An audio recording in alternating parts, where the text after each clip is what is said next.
بسم اللہ الرحمن الرحیم، السلام علیکم۔ سلطان صلاح الدین ایوبی رحمۃ اللہ علیہ کی زندگی کی مکمل داستان۔ قسط نمبر 1۔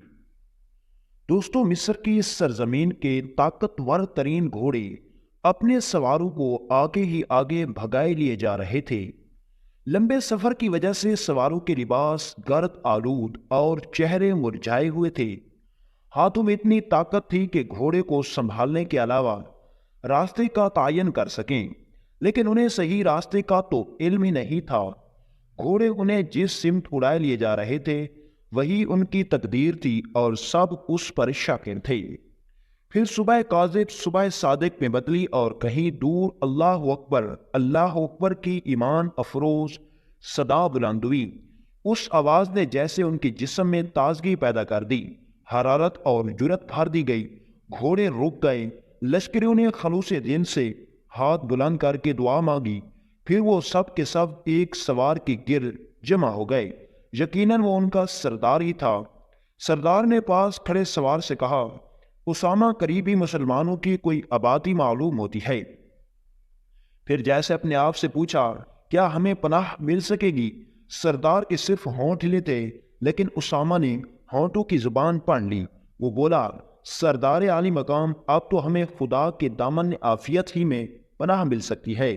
کیا مسلمان کیا نصرانی، مصیبت کے وقت تو سایہ بھی ساتھ چھوڑ دیتا ہے۔ یہ اسامہ کون تھا، یہ بھی سنتے چلیں تاکہ داستان سننے میں مزہ آئے۔ اسامہ شیرازی کبھی قلعہ شیراز کا حاکم تھا۔ دور سلجوقیہ کا یہ مستند مورخ اور صاحب سیف و قلم و جوان حالات کے تھپیڑے کھاتا موصل پہنچا تو موصل کے گورنر امد الدین زنگی نے اسے سہارا دیا۔ امد الدین نے اسامہ کو پہلے ملازمت دی اور بعد میں دوستی۔ پھر یہ دوستی اتنی بڑی کہ لوگ اس دوستی کی قسم کھانے لگے، حتیٰ کہ میدان جنگ میں جب زنگی کو شکست ہوئی تو شیرازی دشمن سے امان مانگنے کی بجائے شکست خوردہ دوست کے ساتھ ہو لیا۔ شیرازی نے جو کچھ کہا امد الدین زنگی اسے رد نہ کر سکا۔ اس نے ایک سردار آہ بری اور بولا، ٹھیک کہتے ہو اسامہ، پھر بھی مجھے فخر ہے کہ میرے ساتھ اس وقت بھی 200 جانباز ہیں اور مجھے تم جیسے دوست کی رفاقت نصیب ہے۔ لیکن میرے دوست، ہمیں کہیں نہ کہیں تو ٹھہرنا ہوگا۔ ہمیں کہیں نہ ہی کسی منزل کی طرف کب تک بھاگتے رہیں گے؟ ہم منزل پر پہنچ گئے ہیں۔ سردار محترم، اسامہ نے مفکرانہ انداز میں کہا، شاید خدا کا دامن عافیت مقام ہے، تمہارا خیال ہے ہمیں یہیں ٹھہرنا چاہیے؟ زنگی نے جھجکتے ہوئے پوچھا۔ جی ہاں سردار، اسامہ اطمینان سے بولا، 3 دن اور رات ہمارے گھوڑوں نے بے آب و گیا منزلیں طے کی ہیں، انہیں بھی سکون کی ضرورت ہے۔ امد الدین زنگی فوراً گھوڑے سے اتر پڑا اور بولا، ہم تمہاری رائے سے اتفاق کرتے ہیں، پانی تلاش کیا جائے، ہم حضور باری تعالیٰ میں سجدہ نیاز پیش کریں گے، کیا پتہ ہمیں پھر اس کا موقع نہ مل سکے۔ زکی کی تکلیف میں تمام سوار گھوڑوں سے اتر پڑے تو اسامہ نے کہا، عالی مقام سردار، پانی ہم سے دور نہیں، ہم دریائے دجلہ کے دائیں کنارے پر چل رہے ہیں، بہتر ہوگا کہ ہم وضو کے لیے دریا پر چلیں۔ اسامہ کی یہ بات بھی مان لی گئی۔ سب نے دریا کا رخ کیا، گھوڑے سواروں سے آزاد ہو گئے، لیکن ان وفاداروں نے اپنی جگہ سے ذرا بھی حرکت نہیں کی، جیسے انہیں اپنے سواروں کے ارادے کی خبر ہو گئی تھی۔ وہ کنویں سے کنویں ملا کر اس طرح کھڑے ہو گئے جیسے پہریدار خطرے کی بو پا کر اپنے کان کھڑے کر لیتے ہیں۔ دجلہ دور نہ تھا۔ سب نے وضو کر کے با جماعت نماز ادا کی۔ دعا سے فارغ ہوتے ہوئے سویرا ہو گیا۔ حیرت سے آنکھیں اس وقت کھلی جب انہیں دریا کے اس پار بلند چٹان پر ایک قلعہ چمکتا نظر آیا۔ قلعہ زنگی کی زبان سے بے ساختہ نکلا، قلعہ ہماری پناہ گاہ۔ اسامہ خوش ہوتے ہوئے بولا۔ امد الدین کا دل امید و وہم سے دھڑکنے لگا۔ اس نے گھبرائے ہوئے لہجے میں کہا، یہ ہمارے لیے قلعہ قید خانہ بھی تو بن سکتا ہے، نا امیدی گناہ ہے۔ سردار محترم، اسامہ نے زنگی کو ٹوک دیا، ہم کو اپنے اللہ سے بھلائی کی امید رکھنی چاہیے۔ سردار محترم، مجھے جانے کی اجازت دیجیے۔ کہاں؟ قلعے میں؟ امد الدین زنگی نے پریشانی سے دریافت کیا۔ میرے خیال میں یہ تقریت کا قلعہ ہے، اس کا مالک کون ہے؟ زنگی نے سوال کیا۔ اگر یہ شادی ابن مروان کا بیٹا ہے تو خدا ہماری ضرور مدد کرے گا۔ زنگی نے بے چینی سے پوچھا، نجم الدین سے ملے ہو؟ نہیں سردار محترم، اسامہ نے بتایا، البتہ شادی بن مروان سے میری ملاقات ہو چکی ہے۔ اس نے مجھے بتایا تھا کہ اس کے بیٹے کا نام نجم الدین ایوب ہے اور دوسرے کا نام مجھے یاد نہیں رہا۔ میں وہاں پہنچ کر سب کچھ معلوم کرتا ہوں۔ مجھے اجازت دیجیے سردار۔ نہیں اسامہ، زنگی سخت لہجے میں بولا، عماد الدین خود غرض نہیں، پھر تم جیسے دوست کو گوا دینا بھی کوئی عقل مندی نہیں۔ دوست دشمنی کا کچھ پتہ نہیں، تم کسی بھی مصیبت میں گرفتار ہو سکتے ہو۔ سردار محترم، اسامہ نے آجی سے کہا، ڈوبتے ہوئے کو تمکے کا سہارا ہوتا ہے۔ ممکن ہے کہ یہ شادی بن مروان کا بیٹا ہو۔ اس سہارے کو نظر انداز کر دینا بھی عقل مندی نہیں۔ زنگی سوچ میں پڑ گیا، پھر فیصلہ کن لہجے میں بولا، تم جا سکتے ہو لیکن تنہا نہیں، ہم بھی تمہارے ساتھ چلیں گے۔ ایک ساتھ جیتے ہیں تو موت کو بھی ایک ساتھ ہی لبیک کہیں گے۔ اسامہ کی آنکھوں میں خوشی کے آنسو آ گئے۔ فرت مسرت سے بولا، آپ کے جذبات دوستی کا عظیم سرمایہ ہیں سردار محترم، لیکن میری جان صرف میرے لیے ہے اور آپ کی زندگی سے بہت سی زندگیاں وابستہ ہیں۔ کلے میں تنہا ہی میں جاؤں گا۔ عماد الدین زنگی اور اسامہ ایک دوسرے کو قائل کرنے کی کوشش کرنے لگے۔ دونوں اپنی اپنی بات پر اڑے ہوئے تھے۔ انکار اور اقرار کی یہ تکرار اور بھی طول کھینچی گئی۔ کتنے میں انہیں ایک کشتی نظر آئی۔ عماد الدین زنگی نے خیال ظاہر کیا، کلے والوں نے ہمیں دیکھ لیا ہے، یہ کشتی امن و سلامتی کا پیغام ہے۔ اسامہ نے مسکرا کر کہا، سردار محترم، مجھے یقین ہے کہ قسمت ہمیں صحیح جگہ لے آئی ہے، آپ یہی ٹھہریں، میں گفتگو کرنے جا رہا ہوں۔ یہ کہہ کر وہ ساحل کے ساتھ ساتھ آگے بڑھا تو زنگی اور اس کے لشکریوں کے قدم رک گئے۔ کرتے کرتے اچانک زنگی کی نظر دریا کے اس پار پڑی اور وہ ایک دم چپ ہو کر رہ گیا۔ خدا خیر کرے، یہ کشتی، زنگی نے گھبرا کر جواب دیا۔ دریا کی طرف زنگی نے اشارہ کیا۔ اسامہ اور ساپ نے دیکھا کہ ایک چھوٹی کشتی کلے کے ساحل سے آہستہ آہستہ اس طرف آ رہی تھی۔ وہ دم بخود کھڑے آتی ہوئی کشتی کو دیکھ رہے تھے۔ کشتی ان سے کوئی دور ساحل سے آ گئی۔ اسامہ وہاں پہنچ چکا تھا۔ کشتی سے 5 آدمی اترے۔ یہ 5 آدمی مسلح تھے۔ اسامہ آنے والوں سے باتیں کرنے لگا۔ کچھ دیر بعد آنے والی کشتی میں سوار ہو کر قلعے کی طرف واپس چلے گئے اور اسامہ زکی کی طرف واپس آ گیا۔ سب کے چہرے زرد تھے اور دل زور زور سے دھڑک رہے تھے۔ اسامہ کے چہرے پر متانت تھی۔ زنگی کو اس سے کچھ پوچھنے کی ہمت نہ پڑی۔ وہ سوالیہ نظروں سے اسامہ کو دیکھ رہا تھا۔ اسامہ زندگی کے پاس آ کر خاموشہ کھڑا ہو گیا۔ اس کی نظریں بار بار ساحل کے اس پار اٹھ رہی تھی۔ کشتی دور طرف پہنچ چکی تھی اور کشتی کے سوار ساحل کی پنہانیوں میں کہیں گم ہو چکے تھے۔ مجھے آپ کی خدا کی ذات سے امید ہے سردار محترم۔ آخر اسامہ نے لب کھولے، لیکن اس کی آواز میں ارتعاش تھا۔ آواز کی اس ہلکی لرزش کو عماد الدین زکی نے فوراً پہچان لیا۔ زکی نے اسرتا آواز میں کہا، تقدیر میں جو کچھ ہے وہ تو پیش آ کر ہی رہے گا۔ تم بتاؤ تو صحیح، یہ کون لوگ تھے اور کیا جواب دیا انہوں نے؟ تو ہیں تو وہی لوگ جن کا میں نے اندازہ لگایا تھا، لیکن ان کی دوستی کا فیصلہ ہونا ابھی باقی ہے۔ میں نے قلعہ والوں کو مختصر حالات سے آگاہ کر دیا ہے اور نجم الدین ایوب سے پناہ بھی کی درخواست کی ہے۔ عماد الدین سمجھ گیا کہ ابھی اس کی قسمت کا فیصلہ ہونا باقی ہے، اس لیے خاموشی اختیار کر لی ہے۔ اسامہ خود کسی الجھن میں تھا، اس لیے زنگی نے اسے پریشان کرنا مناسب نہ سمجھا۔ 1 گھنٹے کے صبر آزما انتظار کے بعد کشتی واپس آتی دکھائی دی تو دیکھنے والوں کی دھڑکنیں پہلے سے بھی زیادہ تیز ہو گئی۔ اسامہ نے آہستہ سے کہا، سردار محترم، میں قسمت کا فیصلہ سننے جا رہا ہوں۔ میری آواز شاید آپ تک نہ پہنچے۔ اگر میں ہاتھ ہلا کر واپسی کا اشارہ کروں تو آپ فوراً گھوڑوں پر سوار ہو کر آگے بڑھ جائیں۔ یہ کہہ کر جب اس نے کشتی کی طرف قدم بڑھائے تو زنگی نے دیکھا کہ اسامہ کے پیر لڑکھڑا رہے تھے۔ زکی کا دل پھٹنے لگا۔ کشتی کنارے آ گئی۔ اس میں صرف ایک آدمی سوار تھا۔ وہ کشتی سے اتر کر اسامہ کے پاس آیا اور باتیں کرنے لگا۔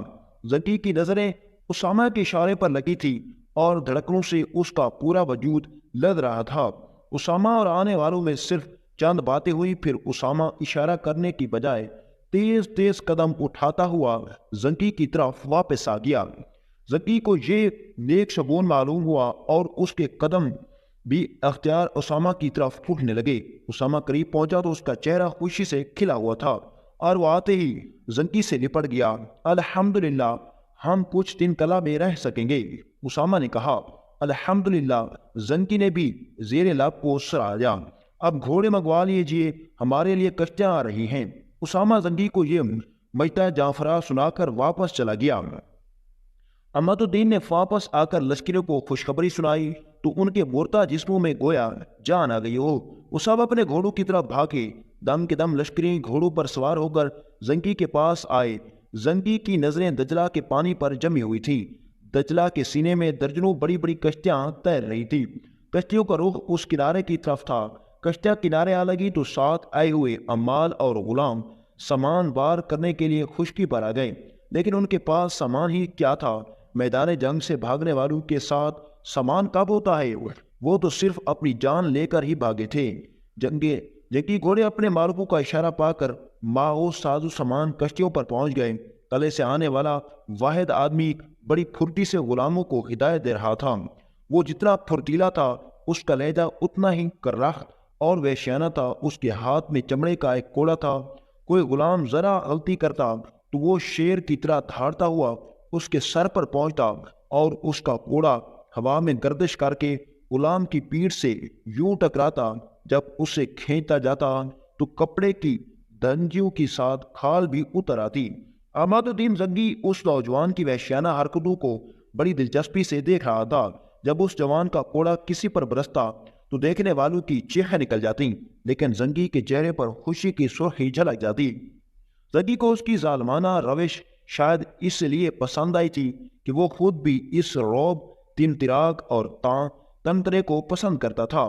زکی کے غلام اور عمال اس سے اسی طرح سے ہی رہتے تھے جو حال اس سے نوجوان غلاموں کا نظر آ رہا تھا۔ امد الدین نے کئی بار چاہا کہ اس نوجوان سے مخاطب ہو اور اس کا شکریہ ادا کرے، لیکن نوجوان نے زنگی کو یہ موقع نہیں دیا۔ اس نے زکی کی طرف توجہ نہیں دی۔ یوں معلوم ہوتا تھا جیسے اس نوجوان کی نظر میں زنگی کی اہمیت اس کے غلاموں سے بھی حقیر ہو، یا پھر وہ اپنے کام میں اتنا مست تھا کہ کسی اور طرف توجہ دینا اس کے اصول کے خلاف تھا۔ امد الدین زنگی نے آہستہ سے پوچھا، اسامہ یہ کون ہے؟ ظالم بد دماغ اسامہ بڑبڑایا، پتہ نہیں کون ہے۔ میں نے نام پوچھا تو مجھ پر بھی چیخ پڑا، عجیب وحشی آدمی ہے۔ لیکن زنگی کو اس کی یہ وحشت کچھ ایسی پسند آئی کہ قلعے میں داخل ہونے تک اس کی نظریں اس دراز قامت گورے چنے ہوئے تندور ماندخ نوجوان کا تعاقب کرتی رہیں۔ ساتھ قلعہ تقریت کے حاکم نجم الدین ایوب کا باپ شادی ابن مروان شمالی آرمینیا کے دارالحکومت داوائن کے قریب ایک چھوٹے سے گاؤں اوجانا کا رہنے والا تھا۔ شادی نسلاً تو عرب تھا اور نہ ہی ترک، بلکہ اس کا تعلق کردوں کے روادیہ قبیلے سے تھا۔ کرد قبائل ایران اور ایشیائی کوچک کے درمیان پھیلی ہوئی پہاڑیوں میں خانہ بدوشوں جیسے زندگی گزارتے تھے۔ یہ قبائل اپنی جانبازی، لوٹ مار، مہمان نوازی اور عزت و ناموس کی حفاظت کے معاملے میں قبل اسلام کے عربوں سے ملتے جلتے تھے۔ کھیتی باڑی سے زیادہ طاقت و تاراج کا ان کا پیشہ تھا۔ شادی ابن مروان کثیر الاولاد تھا، محدود آمدنی میں گزر بسر نہیں ہوتی تھی، اس لیے مجبور ہو کر اس نے دادین کو ہمیشہ کے لیے خیر بات کہہ دیا اور بغداد کا رخ کیا۔ اس نے کسی سے سنا تھا کہ بغداد کا عباسی خلیفہ بہادروں کا قدردان ہے اور انہیں انعام و کرام سے نوازتا ہے۔ شادی خود بہادر تھا۔ اس کے دو جوان بیٹے نجم الدین ایوب اور اسد الدین شجاعت اور حوصلہ مندی میں اپنا جواب آپ تھے۔ اس بہادری کی قدر بغداد میں ہی ہو سکتی تھی۔ شادی بن مروان کے بغداد آنے کی وجہ یہ بھی بیان کی جاتی ہے کہ اس کا ایک اہم وطن اور دوست بہروز اس قوت بغداد کا گورنر تھا، اس لیے شادی نے قسمت آزمائی کے لیے بغداد کا قصد کیا، اور یہی وجہ زیادہ قرین قیاس بھی معلوم ہوتی ہے، کیونکہ جب بغداد پہنچ کر شادی اپنے دوست بہروز سے ملا تو اس نے دوستی کا پورا حق ادا کیا اور قلعہ تقریت شادی کے بڑے بیٹے نجم الدین کو دے دیا، اور اس وقت سے نجم الدین اپنے باپ اور بھائی کے ساتھ تقریت پر حکمرانی کر رہا تھا۔ کہنے کو تو بغداد میں عباسی خلیفہ المرشد کی حکومت تھی، لیکن اصل طاقت سلطان محمود سلجوقی کے ہاتھ میں تھی۔ سلجوقی خاندان نے عباسیوں کے زوال پذیر عہد میں بڑا نام پیدا کیا، لیکن صرف 100 سال حکومت کرنے کے بعد سلجوقیوں کا شیرازہ بھی بکھر گیا، اور پھر 1132 میں سلطان محمود سلجوقی کا انتقال ہوا تو اس خاندان کا چراغ بھی گل ہو گیا۔ سلطان محمود کے مرتے ہی اس کے بیٹے میں جانشینی کے لیے خون ریزہ لڑائیوں کا سلسلہ شروع ہو گیا۔ سلطان محمود نے اپنی زندگی میں چھوٹے بیٹے داؤد کو اپنا جانشین مقرر کیا تھا، لیکن وہ صرف 15 سال کا بچہ تھا۔ اس کے 2 بھائی سلجوق شاہ سلجوقی اور سلطان مسعود سلجوق زیادہ با اثر تھے۔ سلجوق شاہ نے فوراً بغداد پر قبضہ کر لیا۔ اس کا ساتھ خوزستان اور فارس کے حاکم قراجہ ساکی نے دیا۔ سلطان مسعود اپنے باپ کے پاس کونیا میں تھا۔ وہ بھائی کو بغداد سے نکالنے کے لیے لشکر لے کر چلا۔ وائی موصل عماد الدین زنگی بھی سلطان مسعود کی مدد کے لیے موصل سے بغداد روانہ ہوا۔ سلجوق شاہ کو زنگی کے آنے کی خبر ملی تو اس نے قراجہ ساکی کو اس کے مقابلے پر بھیجا۔ بغداد سے کچھ دور معشوق کے مقام پر دونوں میں زبردست جنگ ہوئی۔ عماد الدین زنگی کو شکست کا منہ دیکھنا پڑا۔ اسی طرح زنگی نے 200 سواروں کے ساتھ بھاگ کر قلعہ تقریت میں پناہ حاصل کی۔ عماد الدین زنگی اپنے سواروں کے ساتھ دوپہر سے قبل قلعہ تقریت پہنچ گیا۔ بظاہر زنگی کو پناہ مل گئی تھی اور محفوظ تھا، لیکن ایک نامعلوم خوف آگ بھی اس کے دل میں سمایا ہوا تھا۔ تخت نشینی کی جنگ نے ہر طرف آگ لگا رکھی تھی۔ ہر گورنر اور قلعےدار اپنے مفاد کی خاطر دوسرے سے برے سر پیکار تھے۔ ایسے میں کسی پر اعتبار کیا جاتا، کیا پتہ کل نجم الدین بھی لالچ میں آ کر زنگی کو دشمنوں کے حوالے کر دے۔ زنگی کا خوف اس وجہ سے بجا تھا۔ قلعہ میں پہنچتے ہی جراحوں اور طبیبوں نے زخموں کا علاج شروع کر دیا۔ تمام سواروں کو نیا لباس مہیا کیا گیا، انہیں آرام دہ بیک کرو میں ٹھہرا دیا گیا، کھانے پینے کا معقول انتظام ہو گیا، لیکن زنگی پھر بھی سما تھا۔ اس کی خواہش تھی کہ وہ نجم الدین سے ملے اور اپنے محسن کا شکریہ ادا کرے، لیکن نجم الدین اسے کہیں نظر نہ آیا۔ قیام و طعام کی تمام ذمہ داری اسی وجہ و شکیل اور تندخو نوجوان کے ہاتھ میں تھی، اور وہ بڑی خوش اسلوبی سے یہ کام انجام دے رہا تھا۔ زنگی نے دوپہر کے کھانے پر نجم الدین ایوب کا انتظار کیا۔ پھر دوپہر سے شام ہو گئی۔ نہ تو نجم الدین نے زنگی کو اپنے پاس بلوایا اور نہ ہی خود ملاقات کے لیے آیا۔ زنگی کے لیے نجم الدین کا یہ رویہ حیران کن ہونے سے بھی زیادہ پریشان کن تھا۔ آخر زنگی نے اسامہ سے اپنی پریشانی کا اظہار کیا۔ قلعہ دار نجم الدین اب تک نظر نہیں آئے، وہ ہمارے محسن ہیں، ہم ان کا شکریہ ادا کرنا چاہتے ہیں۔ اسامہ بھی اس ادھیڑ بے تھا۔ یہ بات کچھ عجیب ضرور ہے، لیکن ہمیں پریشان نہیں ہونا چاہیے۔ انہوں نے اتنے اچھے انتظامات کرا کے مہمان نوازی کا ثبوت دیا۔ اسامہ زندگی نے بے چینی سے کہا، کہیں یہ قلعہ ہمارے لیے قید خانہ بن جائے۔ یہ کہاں کی مہمان نوازی ہے کہ میزبان اپنی شکل تک نہیں دکھاتا، ہمیں تو کچھ دال میں کالا ہی نظر آتا ہے۔ اسامہ سوچتے ہوئے بولا، آپ حکم تو دیں میں نجم الدین سے ملنے جاؤں، میں ان سے ملاقات میں کہوں گا کہ والی موصل آپ سے ملاقات کے خواہش مند ہیں۔ ہاں یہ ٹھیک ہے، زنگی نے تائید کی، نجم الدین سے کہنا کہ اس ملاقات کا مقصد ان کی مہربانیوں کا شکریہ ادا کرنا ہے۔ اسامہ نجم الدین سے ملنے گیا، لیکن نجم الدین نے اس سے ملاقات نہیں کی۔ اس نے کہلوا دیا کہ رات کو وہ خود والی موصل سے ملنے آئے گا۔ اسامہ اپنا سامان لے کر واپس آ گیا۔ زنگی کو اور پریشانی ہوئی، لیکن رات کی ملاقات کے وعدے نے انہیں سہارا دیا۔ رات ہوئی، کھانے کا وقت ہو گیا، مگر نجم الدین نہیں آیا۔ زنگی سے اچھی طرح کھانا بھی نہ کھایا گیا۔ نوالیے بار بار اس کے حلق میں لگتا۔ اسامہ بھی گھبرائے ہوئے تھے۔ کھانے کے بعد وہی تندخو نوجوان زنگی کے پاس آیا، نہ سلام نہ دعا، اور بڑے کراہت لہجے میں زنگی کو مخاطب کیا۔ دوستو، آگے کا حصہ اگلی قسط میں بیان کیا جائے گا۔ اگلی ویڈیو کا انتظار کیجیے۔ اللہ حافظ۔